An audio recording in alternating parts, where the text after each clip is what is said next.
আসসালামু আলাইকুম। আমি নাসিম বলছি। আমাদের চারপাশে আজ কত ভয়, কত দুশ্চিন্তা।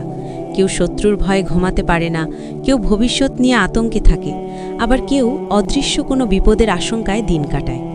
কিন্তু আপনি কি জানেন, পবিত্র কোরআন এবং সুন্নাহতে এমন কিছু শক্তিশালী ঢাল রয়েছে যার সাথে থাকলে আসমান ও জমিনের কোনো শক্তি, আমি আবারও বলছি, কোনো সৃষ্টি আপনার একটা চুল বাঁকা করার ক্ষমতা রাখে না।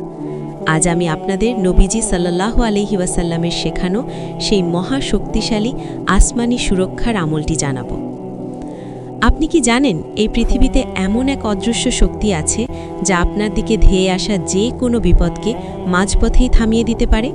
সেটা হতে পারে কোনো মানুষের করা গোপন চক্রান্ত, হতে পারে জিনের আসর, কিংবা আসমান থেকে আসা হঠাৎ কোনো মুসিবত। আজকের এই ভিডিওতে আমি আপনাদের এমন এক গোপন আমলের কথা বলবো যা নবীজি সাল্লাল্লাহু আলাইহি ওয়াসাল্লাম শিখিয়েছেন।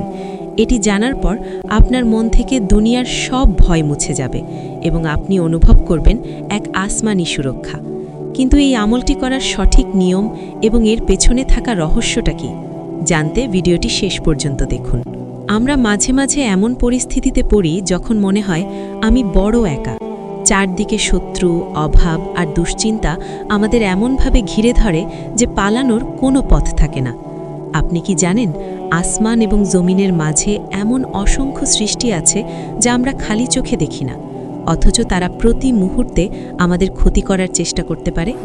কিন্তু মহান আল্লাহ তাআলা তার প্রিয় হাবিব সাল্লাল্লাহু আলাইহি ওয়াসাল্লামের মাধ্যমে আমাদের এমন এক ঢাল দিয়েছেন যা সাথে থাকলে পুরো পৃথিবী একদিকে হয়ে গেলেও আপনার একটা চুলও বাঁকা করতে পারবে না।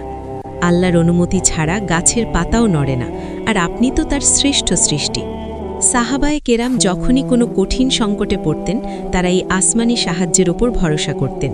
লজিক বা যুক্তি যেখানে শেষ হয়, আল্লাহর কুদরত সেখান থেকেই শুরু হয়। আমাদের সমস্যা হলো, আমরা বিপদে পড়লে মানুষের দ্বারে দ্বারে ঘুরি, কিন্তু আরশের মালিককে ডাকতে ভুলে যাই। অথচ তিনি তো অপেক্ষা করছেন কখন তার বান্দা তাকে ডাকবে, আর তিনি আসমান থেকে নিরাপত্তার চাদর বিছিয়ে দেবেন। এই আমলটি এমন এক শক্তিশালী প্রাচীর তৈরি করে যা ভেদ করার ক্ষমতা কোনো জাদুকর, কোনো শত্রু বা কোনো অশুভ শক্তির নেই। এবার চলুন জেনে নেই সেই আমলটি কি। রাসূলুল্লাহ সাল্লাল্লাহু আলাইহি ওয়াসাল্লাম বলেছেন, যে ব্যক্তি প্রতিদিন সকালে 3 বার এবং সন্ধ্যায় 3 বার এই দোয়াটি পাঠ করবে, কোনো কিছুই তার ক্ষতি করতে পারবে না। দোয়াটি হল, বিসমিল্লাহিল্লাযী লা ইয়াদুররু মা আসমিহি শাইউন ফিল আরদি ওয়ালা ফিস সামাই ওয়া হুয়াস সামিউল আলিম। এর অর্থ হল, আল্লাহর নামে, যার নামের বরকতে আসমান ও জমিনের কোনো কিছুই কোনো ক্ষতি করতে পারে না। তিনি সর্বশ্রোতা ও সর্বজ্ঞ। ফজর এবং মাগরিবের পর মাত্র 1 মিনিট সময় নিয়ে এই আমলটি করুন।